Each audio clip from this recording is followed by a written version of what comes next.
Hello, New York Giants fans, and welcome to another edition of the Valentine's Views podcast here on YouTube. Please like, share, and subscribe to support the channel. All right, today we have with us former NFL general manager, Minnesota Vikings general manager, award winning executive Jeff Diamond, who currently does some work for 33rd Team. Jeff, it's been a while since we've chatted, so thanks for hopping on. Happy to be with you, Ed. So, you know, as we speak right now, it's early July, sort of the dead period for the NFL. Um, the Giants are thankfully creating some news for me and my website by doing the off-season edition, first ever off-season edition of Hard Knocks. And I have to ask, really, just you've been in that chair that Joe's in. How intrusive or how uncomfortable would it have been for you to be trailed around in all your off-season meetings and scouting trips and all of that? How uncomfortable would that have been for you to have those cameras in your face the entire off-season? Yeah, I think it's very difficult, honestly. I'm glad I never had to deal with it. It's just obtrusive into what you're trying to do, and you're having conversations about trades, about strategy, in terms of free agent signings, in terms of draft, and that stuff is pretty privileged information that I certainly wouldn't want to be on camera talking about possible trades of players and what we could get in return and who's on the trade block and who's not. It's just kind of absurd, and I know that they can somewhat control that, but even still, for the coaching staff in their meetings, for the players, it's just I think it's difficult, and I understand it's showbiz, it's entertainment, it's part of the equation when you talk about a multi-billion-dollar enterprise that the NFL is. But I'm glad I never had to deal with it, Ed. Yeah, I hear you, and I know Joe Shane said, a few days ago that he never really got comfortable with it. But I know why the Giants, who ran away from it for a long time, I know why they did it. This is their 100th season of NFL competition. They have a lot going on. I think they want to, in whatever way they can, celebrate the history of the franchise, and I think this might be part of their way to do it, but it still doesn't make it easier on the front office. No, it definitely does not. And yeah, you can understand. You like the exposure. It's kind of similar to primetime games. When you get the schedule, you always want to have some primetime games, but yet it's still a little bit disruptive of your schedule. If you have a Monday night game, you got a short week the next week. If you're playing all the travel, so you like to have that. Certainly, it's good for your fan base. It's good for the franchise, for the exposure, to have all these primetime games. But if you ask most coaches, they'd rather play Sunday at 1 o'clock every week. Does anybody play Sunday at 1 o'clock anymore, Jeff? I mean, the NFL plays on Christmas Wednesdays now, and they play on Thursdays, and they play on Saturdays, and once in a while they play on Tuesdays. Does anybody play on Sunday afternoon? Yeah, they still do. And my Vikings are going to open the season on 1 o'clock on Sunday afternoon at the Giants on September 8th. Oh, that's right. I forgot. We're enemies, at least for a day there. We're gonna have to be enemies. So, let me ask you something. Just considering, the Vikings and all of that, just going back through the Giants off season, the Vikings landed JJ McCarthy. Um, how surprised were you, given the circumstances as you think back on it? How surprised were you that it wasn't the Giants, pulling the trigger and taking McCarthy? And what can you tell us? I know you're not there watching practice every day. What can you tell us about McCarthy's spring?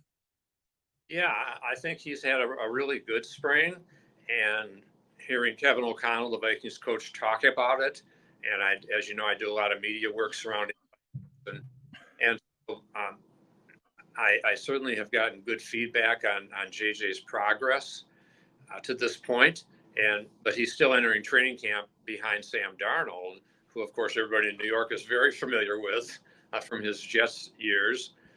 But I really expect that McCarthy will take over at some point during the regular season. I don't think it'll be week one in New York or in the Yeah. Meadowlands against the Giants. I think that Darnold will get that start. I expect Darnold to be there probably for the first 6, 7, maybe even a little bit more. Uh, McCarthy's only 21 years old, but he's very athletic. He's got a really live arm. The players such as Justin Jefferson are talking very highly of him. And clearly, it was obvious that once the Vikings did not want to commit to Kirk Cousins on the long-term contract that he signed in Atlanta for $45 million a year, and the Vikings took the hit on Cousins' dead money this year of whatever 26 million. At that point, it was obvious that the Vikings wanted to draft a quarterback in the first round. They talked about perhaps trading up for Drake May with the Patriots, but I think they're happy with the way it ended up getting McCarthy. I think they were nervous about some of the other teams that could have jumped them, such as the Giants. And I know they were very nervous when the Falcons were on the clock and all of a sudden the Falcons are drafting a quarterback. What? But it was Michael Penix Jr. And so, yeah, I think that it was, it was not surprising to me that the Giants did not draft a quarterback this year because if they're going to make if they were going to make the change from Daniel Jones this year, and even first of all, they couldn't really cut him. He has about $67 million of dead money, but they can cut him next year or trade him, and the dead money drops to 22, which is why, as you said, this is a huge year for Daniel Jones. This is a make or break year for him that he's got to kind of go back to the way he performed in 2022. But talking about McCarthy, I think the Vikings are very happy with his progress, with the learning that he's doing, with his ability. And I expect him to take over at some point, but I'm not surprised that the Giants passed on the quarterback this year, but they won't be passing next year if Daniel Jones, first of all, doesn't stay healthy. Second of all, doesn't play in 2022, when I thought he was a really good quarterback that year. When he took the Giants to the playoffs, he beat the Vikings in the wild card round in Minnesota, had a great game that day. And but that was the kind of the passing and running Daniel Jones. Are we going to see that player after this ACL injury? I don't think we're going to see that Daniel Jones week one where he's willing to take off and run. But maybe as he gets more comfortable as the season goes on, as he gets more confidence in his offensive line that was dreadful last year, as we know, giving up 85 sacks, most in the league. So there are a lot of moving parts that are going on with the Giants right now, and especially going into the season, and a lot of pressure on Jones, on Brian Dable, on Joe Shane, and I think it's a potential train wreck coming if they don't get off to a good start this year and if they're not competitive in a pretty tough NFC East. Let me ask you, we'll talk a little bit more about Daniel Jones, but um, best guess as far as how this year turns out. You said, it's a potential train wreck if they, if they start slowly. Best guess, Daniel Jones still the quarterback next year for the Giants, or is somebody new behind center for New York?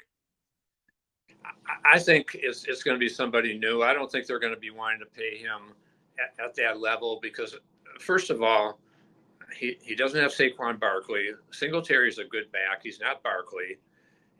And I know that they said Joe Shane said, I don't need a $40 million quarterback handing off to a $12 million running back, but Barkley's also a really good receiver out of the backfield and a dual purpose back when he's healthy, which the Eagles obviously believe in. And so, to me, I think that the offensive line is still a big enough question mark that, and I know they added John Runyon. He's a good player. Um, Schmitz is developing as a center. The keys obviously are the two tackles.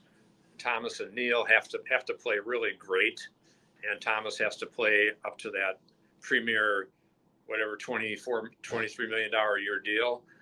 Um, Neal's got to play like a first round pick, but the offensive line I think is still a question mark, and tight end they're just okay. They lose Waller, and so there are a lot of question marks going on. But all of a sudden, you throw a Malik Neighbors into the equation, and if he does some great stuff, like I saw Justin Jefferson do here for the Vikings in 2022, that took them to 13 wins, then things can change. And for Daniel Jones, he's never had a receiver that cap. Again, he's a rookie, and we know there's a learning curve, but yeah, you got to like Malik Neighbors and his potential and what he can bring to the Giants. I just don't know if he's going to be receiving passes from Daniel Jones in 2025. My guess is probably not. It's what I wanted to ask you about.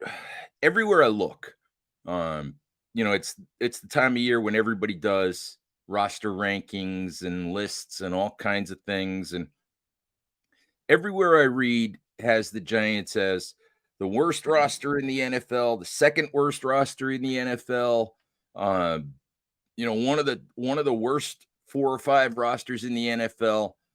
Nobody looks at the Giants and thinks that they're any good, that they have any talent. Um, I don't know, how much you've studied the entire roster or, looked around the NFL, but just generically, I mean, if you look at the Giants roster from what you know, I mean, do you look at it as one of the weaker rosters in the league?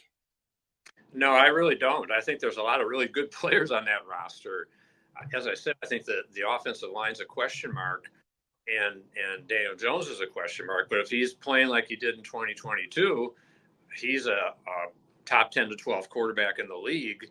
But again, that's going to depend on that offensive line playing better and having the support with the running game and having Malik Neighbors come on quickly. And they've got some other good receivers. I think defensively, there's some really good players on that team. Dexter Lawrence is one of the best defensive tackle, nose tackle types in the league. Certainly, Thibodeau had a really good year last year, and he's coming on 11 and a half sacks last year. And Brian Burns, a two-time Pro Bowl guy, and I think last year he was just had one foot out the door in Carolina. But the year before, he's got, 12 and a half sacks, 22 QB hits, 17 tackles for loss. A really good player. And I thought that was a really bold and good move on Shane's part to go get him, trade for him, and not have to give up a first round pick in the process. And so, yeah, they had to pay him $28 million a year. Well, so what? The cap's $250 now, and it's rising every year. If you have a premier pass rusher, makes a big difference. And now they could have 2 premier pass rushers coming from the edge with a great nose tackle inside. They have to play better against the run than they did last year. Obviously, they were 29th against the rush, and so that's an area that they have to improve. But I think this Giants team has some talent. Tyler Nubin, I saw a lot of him here in Minnesota, where I am playing for the Minnesota Gophers as a second-round pick, and a really excellent playmaker in the Big Ten.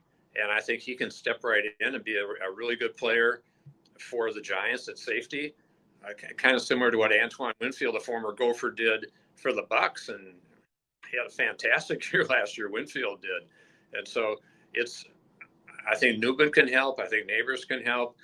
They've added some other free agents that could be helpful, but again, it's a lot of pressure in the biggest media market in the country, and everybody knows that the GM and the coach and the quarterback are really under pressure this year to produce. It's just a lot. and Mhm. you're going to Philadelphia, who did some good things in the offseason. Dallas, I thought, had a lousy offseason, did basically nothing. They've got contract issues galore still with Dak Prescott and CeeDee Lamb and Micah Parsons, and like the Cowboys could implode too. So who knows? I think the Commanders did some good things, but again, they're breaking in a rookie quarterback. So that NFC East is a really interesting division, and but I think that the Giants, if Jones is playing well, if Neighbors comes on, if the defense gels, then and but most important, if that offensive line can play better, then I think they've got a chance. And Always like it always seems to with the Giants, it comes down to Daniel Jones in the offensive line. Jeff, I yeah, want to ask you quickly, Brian Dable made his name as an offensive coordinator. He got the job with the Giants based on the work that he did in Buffalo as the offensive coordinator. Didn't call plays the first couple of years. Hasn't officially said he will call plays this year, but he called plays all spring. He stood in the huddle. He stood behind the offense. Mike Kafka was 20 yards away, Giants offensive coordinator.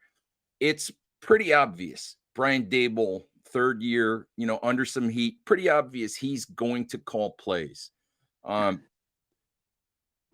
you think that's a good decision for Brian Dable at this point? Maybe under the pressure he's under, maybe with some of the stuff that went on apparently between him and some of the coaching staff during games last year. Do you think it's a good choice for Dable to go back to his roots and run the offense himself? yeah, I think it probably is, honestly. And there are plenty of coaches around the league that do that. Certainly, Kevin O'Connell here in Minnesota, Sean McVay, Kyle Shanahan. We know there are a lot of coaches that are the play callers and have been successful doing it. And so I think for him to take ownership of his situation and of the offense and of Daniel Jones, I think it's a smart move on his part. But he still has to lean into his coaching staff. He still has to get help and has to have the eyes in the sky helping him. And so if he's willing to do that, which sounds like maybe in the past he hasn't as much, especially Mm-hmm. with the defensive situation with Wink. But I don't think it's a bad move on his part, and he can certainly fall back on Kafka to take over that role if it's too much when he's trying to manage the entire team and he's trying to make sure the new defensive coordinator Bowen is doing the right stuff and yeah, it's certainly a head coach is similar to a CEO, and you have to delegate to a certain extent, but for a guy who has the experience being a play caller, being an offensive coordinator on a playoff team in Buffalo, and he's done it in the past successfully. I think it's a good move on his part. Last thing for you, and I know that you didn't see the Hard Knocks episode on Tuesday night, but something that happened, we talked a little bit about the Burns trade and the way that the Burns trade originated. Um, Dan Morgan and Joe Shane, who know each other really, really well. Morgan kind of sidled up to Joe during during a Senior Bowl practice that they were watching and kind of said, "Hey, you can have Brian Burns for 2 first-round picks." And I think, Joe sort of bristled at that, but he said, he said, would you take, would you take a one and something else? And he said, well, maybe. And I'm sure that, it was a very informal conversation. It was a very informal way for Dan Morgan to drop the news on Joe Shane that Burns might be available. And I think people on the outside, people who really don't have a real feel for how things work in the NFL, were a little bit taken back by how informal that little piece of information was.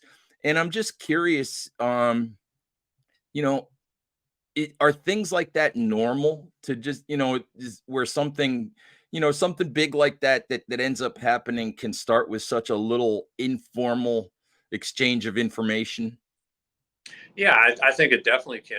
It happens all the time at the combine, for example, where you're talking with other teams, other GMs, and just exchanging ideas uh, and not that the NFL is such a big trade league. It's not as big a trade league as baseball in that respect, but things happen and trades do happen, and uh, so yeah, it certainly can be a very innocuous, innocent kind of off the cuff. Hey, what do you think about what would you be looking for him, and what would you? We kind of like him, and so Hmm. yeah, that does not Yeah. surprise. So Doesn't surprise me at all. yeah, it was interesting. And I know, not having watched it, I know you didn't see it, but it was interesting because Brandon Bean, the GM for Buffalo, was standing there, and Brandon Bean just Morgan was talking to Joe Shane, and Bean heard it, and Bean just sort of was like, "What?" "What?" "Brian Burns, what?" So it was interesting, and I just, like I said, I think people were a little surprised at some of the informality of how some of these things get started. Anyway, Jeff, as always, I appreciate the insight. I know that you have to run, so we'll let you do that. Giants fans, thank you as always for listening. Please stay safe out there. Take care of each other, and we'll talk to you soon. Bye bye.